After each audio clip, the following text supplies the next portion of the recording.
Nate the Great, and on the Hour Express.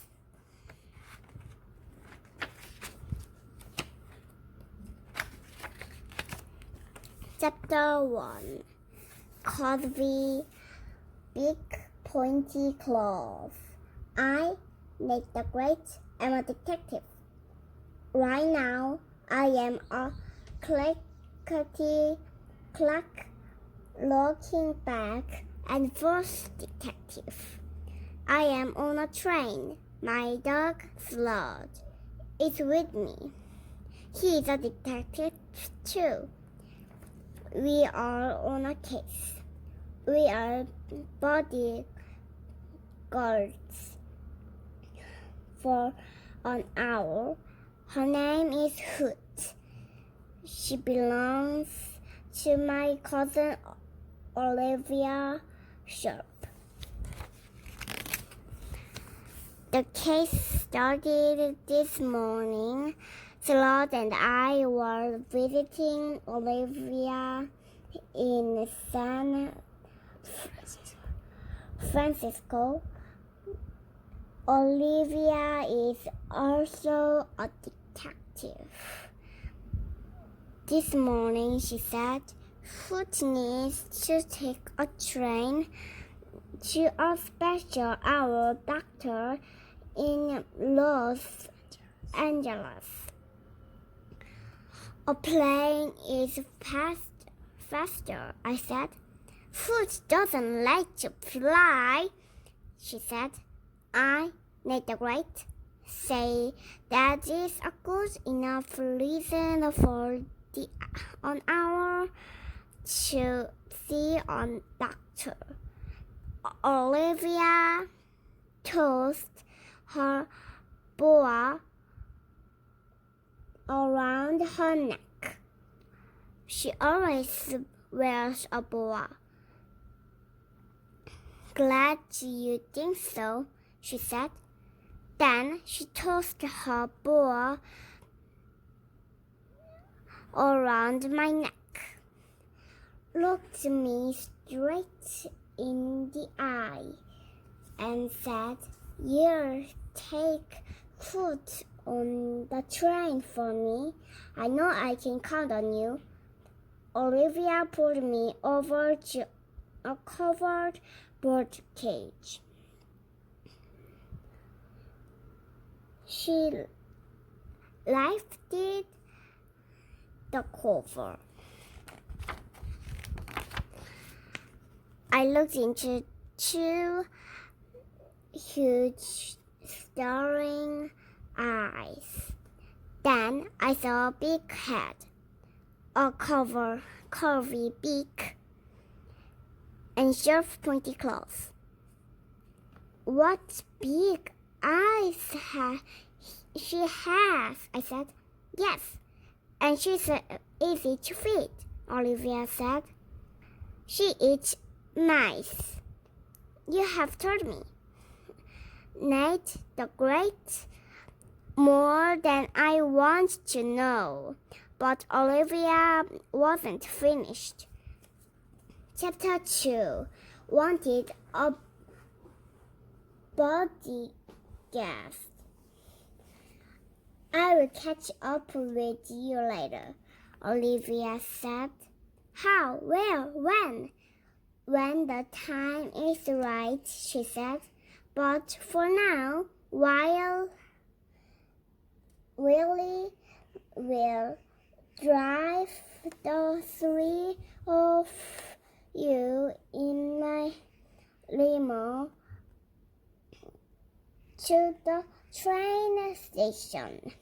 Where is Olivia's scuffer? We had worked on another case together. I knew him well. Anything else I should know? I asked. Just one little thing, Olivia said. You'll be a bodyguard.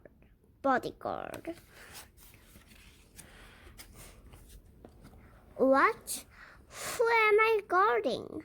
Hoot, of course. Hoot? Why does Hoot need a bodyguard? Olivia handed me a piece of paper. Look at this, she said.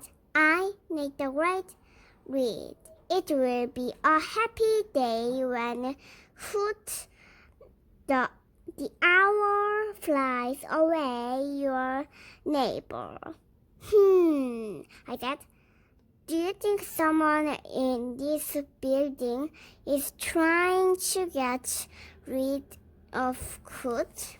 Yes, and I made sure all the neighbors know that Hoot will be on the train today. So if the note rider takes the train and tries to get at Hoot, we'll catch him or her. Good plan, I said. But why aren't you Hoot's bodyguard? Olivia told her boy. Because my neighbors know what I know, what they look like. If they see me on the train, I might scare them off. That's why I need you. And that's how Nate the Great became a bodyguard for an hour. Chapter 3. All aboard. Sludge and I got into the back of the limo.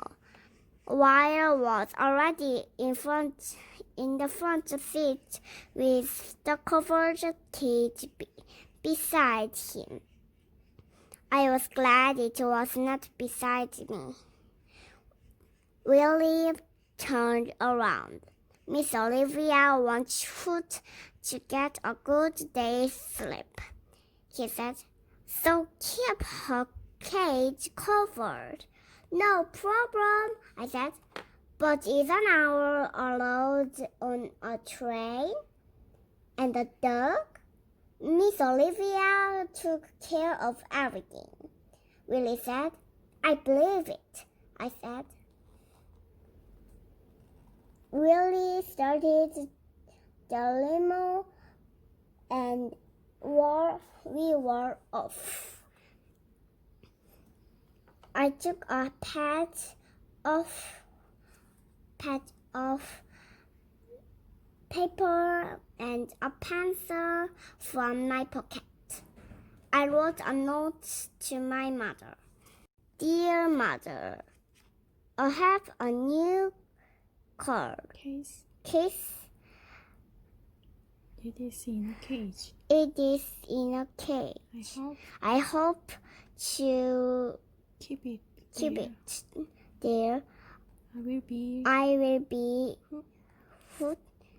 love like the Great. When we got to the train station, I handed the note to Willie. A note for your mother, Mr. Great. I will send it to her. Thank you, I said. On the train, Willie carried the cage down the aisle. Sludge was sniffing. People were staring at us. At last, Willie stopped at the door. He opened it. We went into a room. Willie put the cage on a table. Patted, Sludge saluted, and left. And there we were, the three of us, Hoot, Sludge, and me.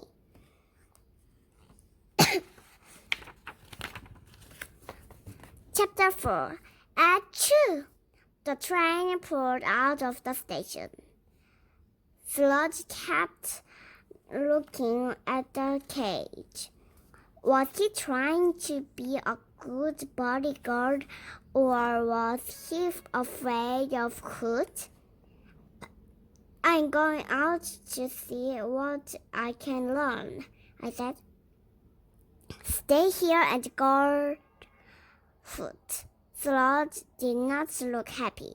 I opened the door, walked out, and closed the door behind me. There was a room next to mine. The door was open. A man and a woman were inside. Hello, I said. Do you know an owl named Hoot? The man laughed. Hoot, who? I walked on. 2 boys were coming down the aisle. Do you know an owl named Hoot? I asked. They laughed. Hoot, toot, toot. I walked on. I saw another open door. Inside, a lady was sucking her feet. Do you know an owl named Hoot? I asked. Yes, she lived in my building. I see, I said. Is there anyone else from your building on this train? Yes, 2 men. One is a musician. He's in the lounge. I don't know where the other man is. Last question. Do you like Hoot? The lady scrunched up her face. She makes me sneeze. Duck. I'm about to sneeze right now. Thank you for the information, I said. I will use it right now. Especially the last part. I ducked and rushed away. I knew that lady had a reason for not liking Hoot. Chapter 5. They look alike. I walked on. I passed rows of people. They were sitting, talking, reading, sleeping, or just looking out the windows. I found the lounge. I saw a man with a guitar. My name is Nate the Great, I said. Tell me, do you like Hoot the Owl? Sure, he said. The screeches and it's like music to my ears.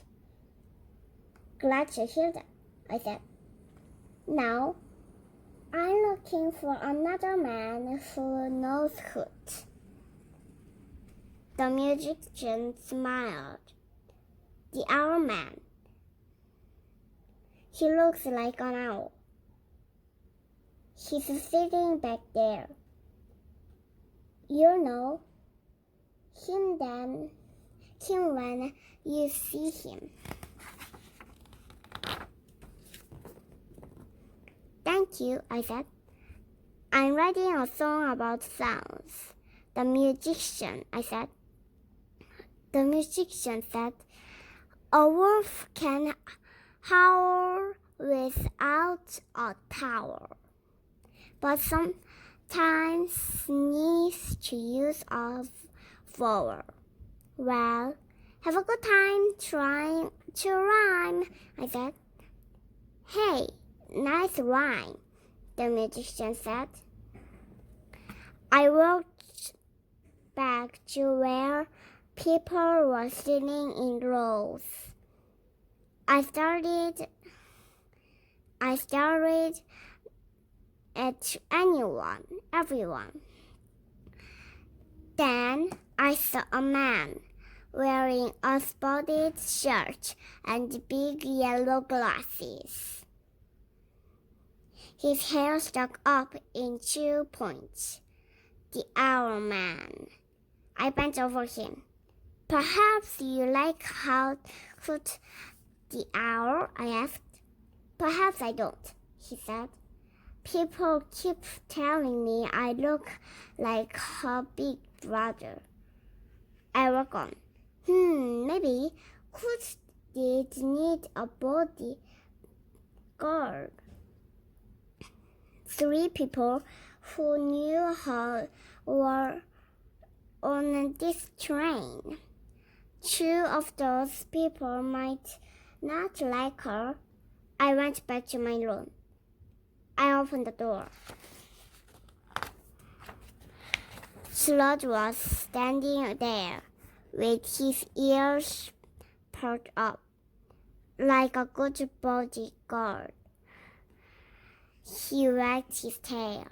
I looked at Hoot's cage. It was just where Willie had put it. Fine job, Sludge, I said. Sludge wagged his tail again. Time to rest, I said. I sat down out on a couch. I looked out the window. I saw trees going by and mountains and lakes. I closed my eyes. Chapter 6. The Cage. I heard a voice. It belonged to my friend Annie. She was talking in rhyme. Do you know where you are? Take a big guess. You're asleep on this case. On the hour express. What was Annie doing on this train?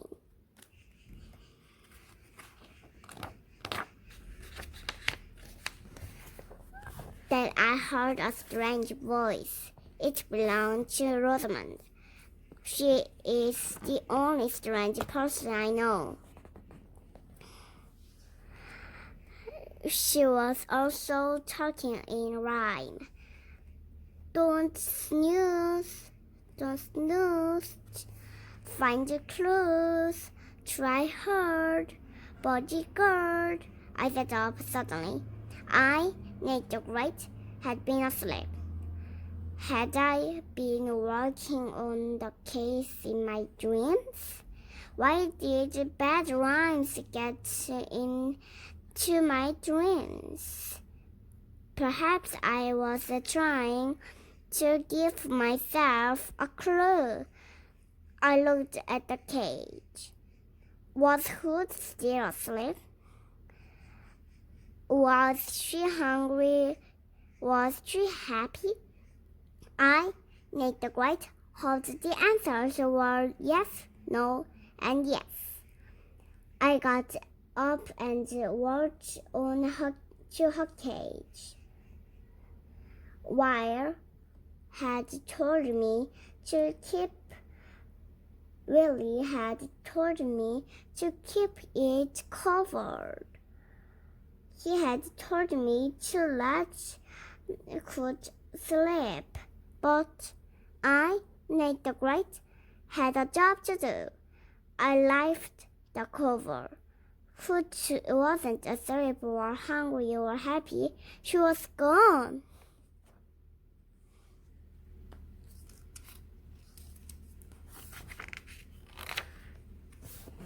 Chapter 7. Picnic time.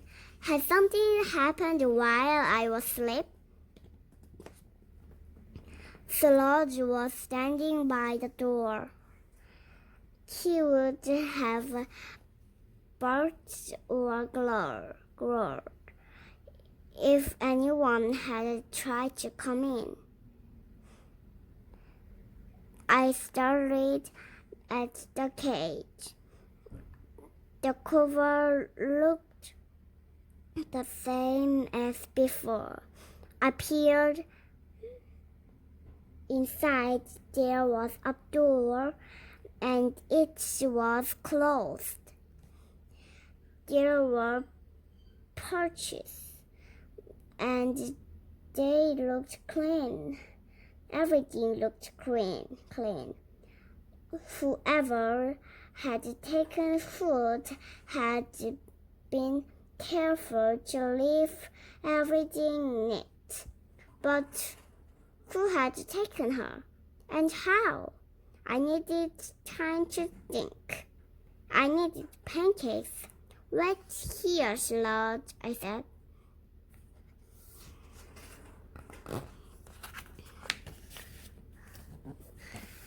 I rushed to the dinghy car. I sat down. A waiter came over. Has anyone ordered a mouse to go? I asked. The waiter laughed. A mouse? Did you know there's an hour on this train? I asked. The waiter shrugged. I heard people talking about it, but nobody seems to have seen it. Nate the Great, was getting out here. May I have some pancakes and one bone, please? We have pancakes with a wonderful fruit syrup, the waiter said. Fine, I said. The food came fast. I stared down at it. The bone looked normal, but my plate was dripping with syrup. Doesn't that look wonderful? The waiter said. No, I said. It looks like a swamp made of syrup. The waiter smiled. This is a blanket of syrup. The pancakes are tucked in under it. Tucked in? The pancakes are asleep? Never mind. I'm hungry.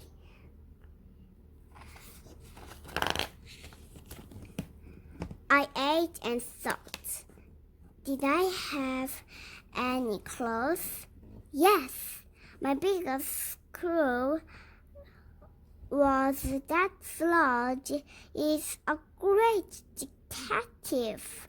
He had kept wagging his tail, as if nothing had happened, as if no one had come into the room, and I had other clothes. I finished my pancakes, put the bone in my pocket, and walked back to my room. I opened the door. Sludge wagged his tail. I gave him the bone. We have solved the case, I said. I picked up the owl cage. This cage is clean. No stray feathers, no bits of pieces of anything. This is a new cage, never used. Also, a waiter told me that nobody seems to have seen the owl. I, Nate the Great, say that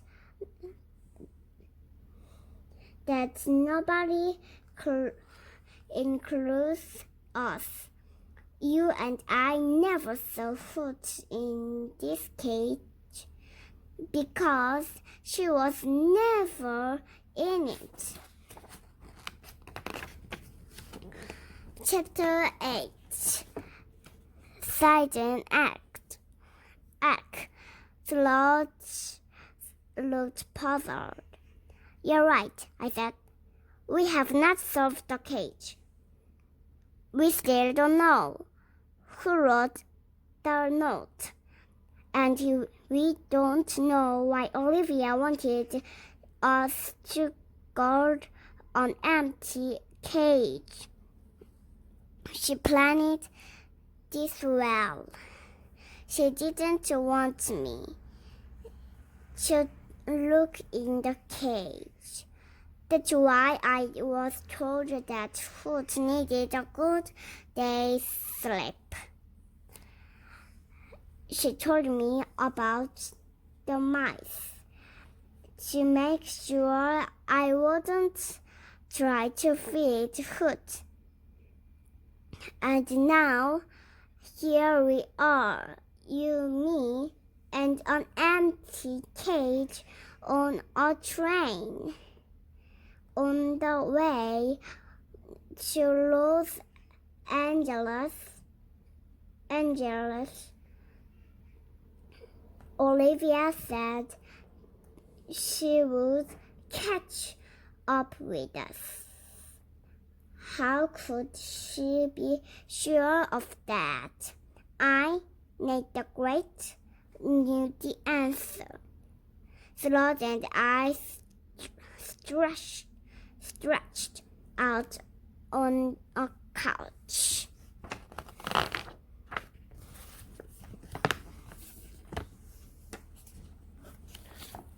Good detectives know when to take action and when to wait. This was a time to wait. We waited and waited. At last, a piece of paper was slipped under our door. I picked it up.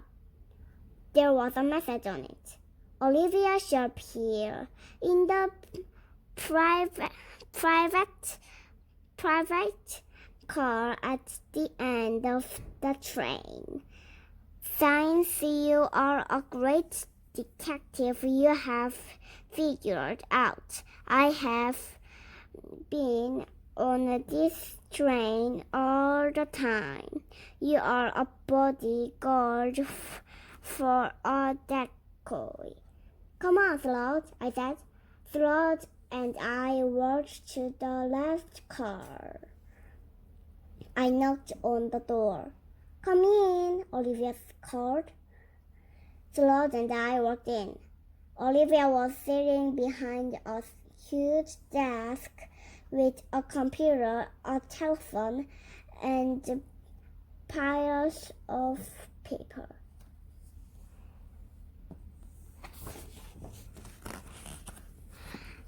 I'm at work, she said. I'm writing up reports on my last 5 cases. Where is Hood? I asked. Hidden on the train, Olivia said. Why didn't you tell me the cage was empty? I asked. Olivia tossed her boa. Because I knew that you and Sludge would not want to guard something that was nothing. Good thinking. Olivia stood up. So, did you find out who wrote the note? Yes, but Sludge and I must leave. We will be back soon. Chapter 9. The Great Train Detective.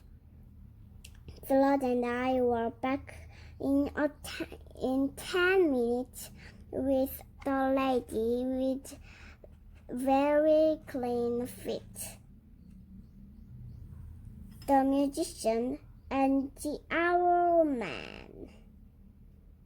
Everybody please sit down, I said. I turned to the lady. Foot makes you sneeze.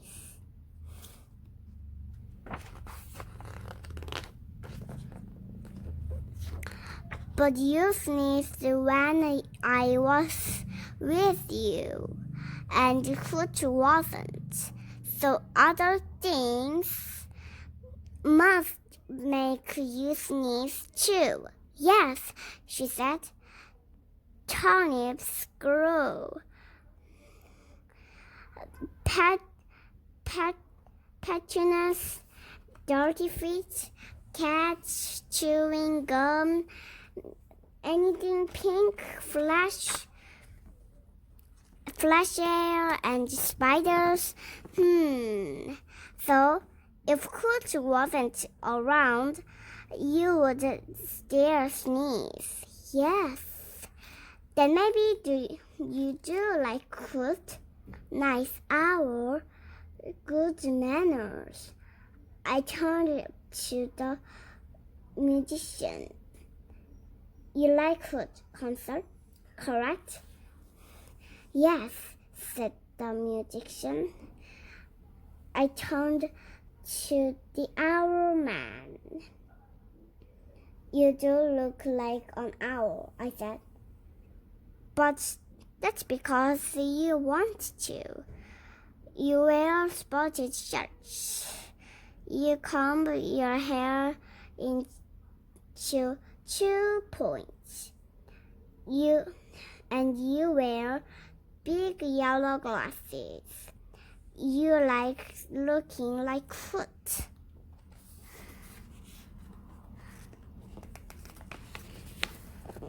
I, Nate the Great, say that none of you have a reason for writing a terrible note about Hoot. Then I turned to the magician. You wrote the note. What? The magician stood up. I did not write a terrible note. I like owls. I believe you, I said. Olivia walked up to me. Did you solve this case or not? She asked. Yes, I, Nate the Great, say that the note was a get well note. Olivia pulled the note out of her pocket. It says that it will be a happy day when Hoot the owl flies away. How can that be a get well note? I turned to the musician again. You have a little trouble writing lines, right? Yes. I needed something to rhyme with day. It was a good, friendly note.